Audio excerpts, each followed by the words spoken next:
২,০০০ বাজেটের ভিতরে ২ টা গেঞ্জি কেনার জন্য চাষাঢ়ায় গেছিলাম চাচারে গিফট করব। তো পরবর্তীতে ২,০০০ এর ভিতরে গেঞ্জি ভালো ব্র্যান্ডের দোকানে পাবো না ভাইবা ছোটখাটো দোকান থেকে একটা ৳৫০০ দিয়ে একটা গেঞ্জি কিনলাম। এখন গেঞ্জি কিনার পরে গেঞ্জিটা উনি সুন্দর করে ভাঁজ কইরা একটা টিস্যু ব্যাগের ভিতরে দিছে। তো গেঞ্জিটা কিনার আগে শুধু ভাবতেছিলাম যে ২,০০০ এর ভিতরে ২ টা গেঞ্জি পাওয়া যাবে কিনা। আর যখন একটা গেঞ্জি কিনলাম, কিনার পরে ভাবতেছি যে এই গেঞ্জিটা এই টিস্যু ব্যাগে আমি আমার চাচারে কেমনে দিব? মানে এটা উনার সম্মানের সাথে যায় না। বা উনার সামাজিক বা আর্থিক দিক থেকে উনি যে সম্মানী মানুষ এটা যায় না। তো তখন আমি এগুলো ভাবতে ইজি ফ্যাশন ব্র্যান্ডে চোখের সামনে পড়লো ওটাতে ঢুকলাম।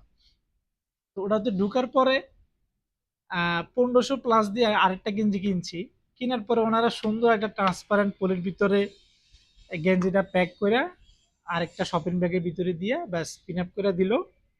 এখন ব্যাগটা নিয়ে আমার খুব ভাল লাগতেছে যে না এখন আমি চাচারে গেঞ্জিটা বা গিফটটা দেওয়া যায়। দিলে এটা মানানসই।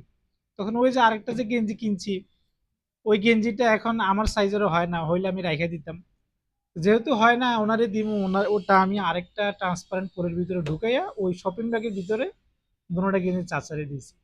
এই যে ইনসিডেন্টটা এই ইনসিডেন্ট কারণে আমরা যখন ইনার ডেকোরেশনের কাজ করি বা আমরা এই শোরুমটা দেওয়ার চিন্তা ভাবনা করি তখন আমরা ভাবতেছি যে আমাদের শপিং ব্যাগটা আমরা কোনো সাধারণ শপিং ব্যাগ রাখবো না, কারণ একটা মানুষ অল্প কিনুক বেশি কিনুক সে যাতে একটা ভালো একটা প্রিমিয়াম ফিল পায়, আর শপিং ব্যাগগুলো অনেক কাজে লাগে, যে কোনো প্রয়োজনে লাগে। এই কারণে আমরা আমাদের প্রোডাক্টের ভেরিয়েশন অনুযায়ী ৩ টাইপের শপিং ব্যাগ করছি, যেটা আপনাদের যে কোনো প্রয়োজনে হোক বা আপনাদের পার্সোনালিটির সাথে সবার যেহেতু যায়।